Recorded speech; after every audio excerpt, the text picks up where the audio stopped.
I'm going to answer a question still someone asked me about Salman. Also, Salman, is he a true servant of God or not? Is he in the Freemason during the 7 dark years? Did I ever see him? So there are a lot of questions.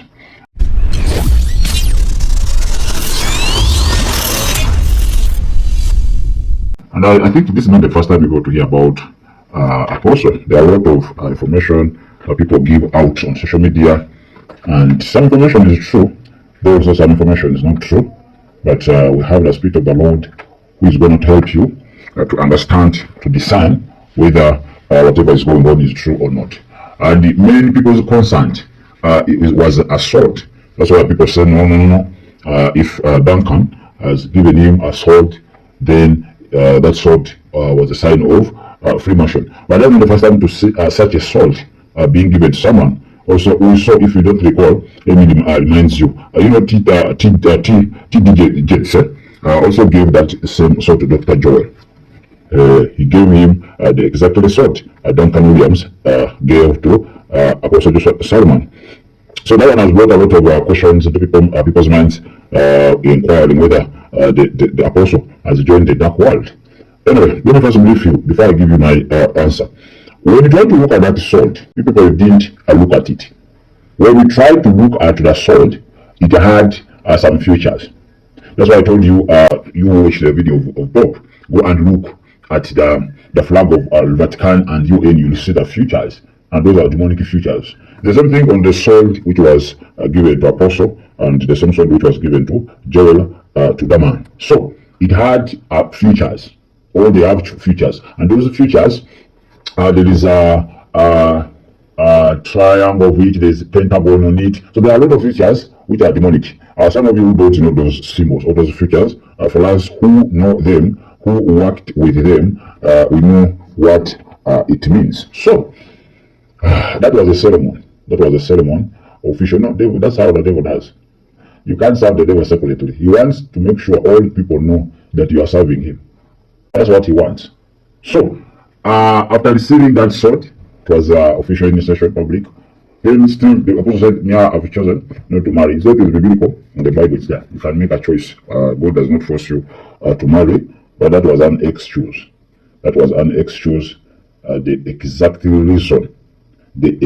reason I gave you people that the devil does not allow some people to marry. Not some, some, especially pastors. When they go that side, the devil is totally, because they become married to spirits.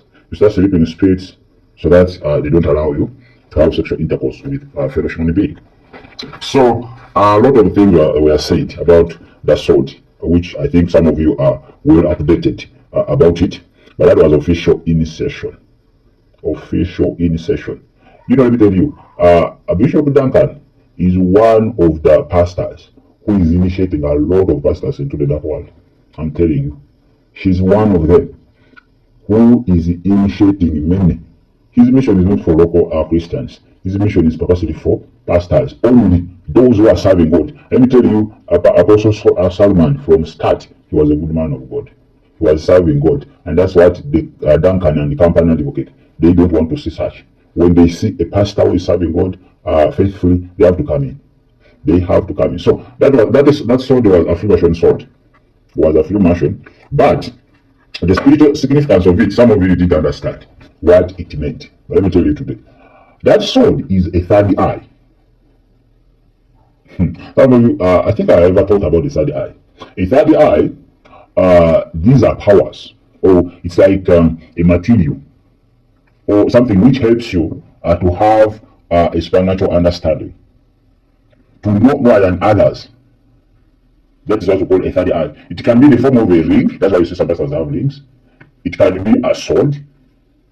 It can be a woman. They can give you a woman, but who is acting as your third eye. There are a lot of materials which symbolizes the third eye. So, so long as you have that material, you'll be able to see things. That's when people can tell you prophecy and say, "Wow, this is a man of God. He has seen all my problems." But the third eye, the powers, these are spiritual powers from the devil. In the kingdom of God, we call it the Holy Spirit, because we don't have the third eye. But when you look at the role of the third eye and the role of the Spirit of God, they look to be the same, but the other one does the dark side. This one does the right side. The third eye spies, the third eye reveals, but it can't reveal the future. The same thing the Spirit of the Lord reveals. Also, the Spirit of God spies. Yes, and God spies something and comes, tells you. So that was a third eye. Let me tell you, it's not easy to have a third eye in the kingdom of the devil. Not everyone have it. Not every person have a third eye. Let me tell you, there are people who have taken a long time serving the devil, like the Bushiris and so on. Bushiri has no third eye. And also these third eyes, they have levels. Religion is to have a third eye, these beginners. It's not easy in the kingdom of darkness to have a third eye. It's very hard. It needs your commitment, sacrifice, and a lot of things for the devil to entrust you with the third eye. Special evil forces, special evil powers, which are going to help you to manipulate. You look at someone and tell everyone, if that person, whatever happened, that's the third eye. So that's why I told you, it can be a woman. When these kind of pastors go make a covenant with the devil, if you are married, they make sure the woman is chased out. So they give you their own. And their own is going to act as a third eye. You are going to use her to see whatever is happening in the church. So she becomes the mirror for you to be able to see everything. That's the third eye. So that sword was not a normal sword. Because for some of us who are understanding the swords of the enemy, you also look at it. It wasn't a normal sword which they gave Apostle Solomon. It wasn't. It wasn't. So that's why I told you it was official initiation. You know, in the dark world, there are very many ways of initiating. They can initiate you, you'll be working with them, but when you are not yet officially recognized.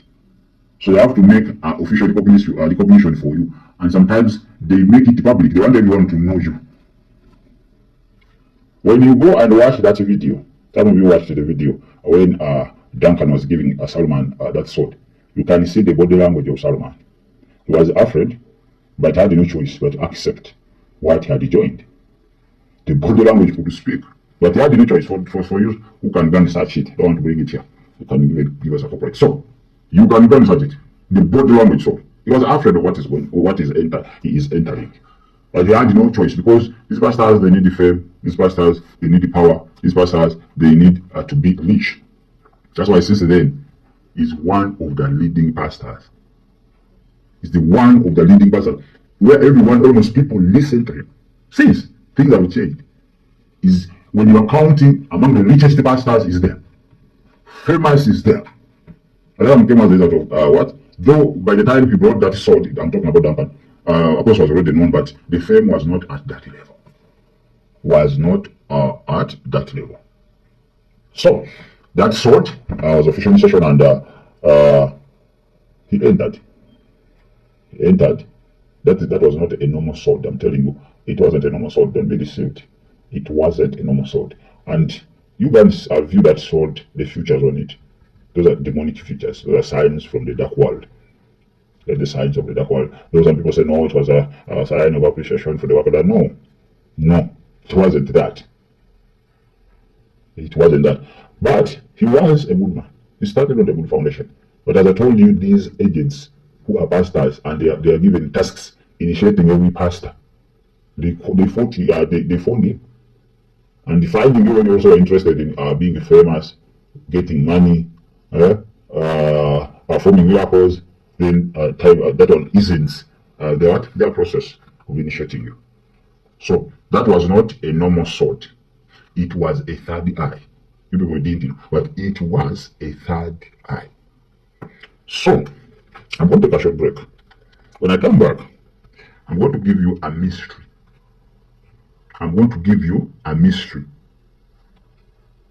Apostle Solomon is using. Some of you don't know that mystery. You know, when you go, it has reminded me when we went to serve the devil. When you look at that sword, you see that a pyramid and so on. So when we went to serve the enemy, everyone, especially those pastors who could come, you are given a special trick, a special trick which you will use to get very many souls unknowingly. Each pastor who is having the enemy has a special trick. Special trick. I want to give you that special trick. Some of you didn't know it, but it has been there, it has been working. And I've been hearing my friends falling into into that trap. I talked to one and said, "No, why do you fall into that trap?" She didn't know. So what is that trick? It could be you a victim. Very hard to understand the trick he uses. And it is very easy for you to be captured through that trick. What is that trick? Let me come back shortly.